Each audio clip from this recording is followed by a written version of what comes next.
ಡಿ.ವಿ.ಜಿ ಅವರ ಕಗ್ಗ. ಅನುಭವದ ಪಾಲೊಳು ವಿಚಾರಮಂಥನವಾಗೆ ಜನಿಯಿಕುಂ ಜ್ಞಾನ ನವನೀತವದೆ ಸುಖದಂ. ಗಿಣಿಯೋದು ಪುಸ್ತಕ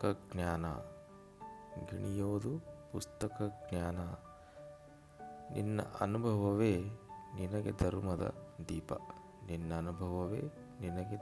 ದೀಪ. ಮಂಕುತಿಮ್ಮ.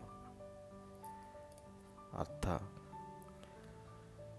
ಡಿ.ವಿ.ಜಿಯವರು ಅನುಭವದ ಮಹತ್ವವನ್ನು ಒತ್ತಿ ಹೇಳುತ್ತಾರೆ.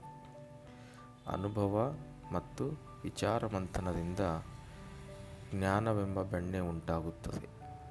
ಇದೇ ನಿಜವಾದ ಸುಖವನ್ನು ನೀಡುತ್ತದೆ. ಗಿಣಿಯಂತೆ ಕೇವಲ ಪುಸ್ತಕಗಳನ್ನು ಓದಿ ಪಠಿಸುವುದು ನಿಜವಾದ ಜ್ಞಾನವಲ್ಲ.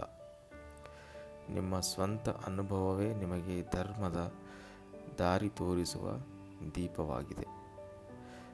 ಇಲ್ಲಿ ಕವಿ ಪುಸ್ತಕ ಜ್ಞಾನ ಮತ್ತು ಅನುಭವ ಜ್ಞಾನದ ನಡುವಿನ ವ್ಯತ್ಯಾಸವನ್ನು ತೋರಿಸುತ್ತಾರೆ. ನಿಜವಾದ ಜ್ಞಾನ ಮತ್ತು ಮಾರ್ಗದರ್ಶನ ನಮ್ಮ ವೈಯಕ್ತಿಕ ಅನುಭವಗಳಿಂದಲೇ ದೊರೆಯುತ್ತದೆ ಎಂಬುದು ಇದರ ಮುಖ್ಯ ಸಂದೇಶ. ಧನ್ಯವಾದಗಳು.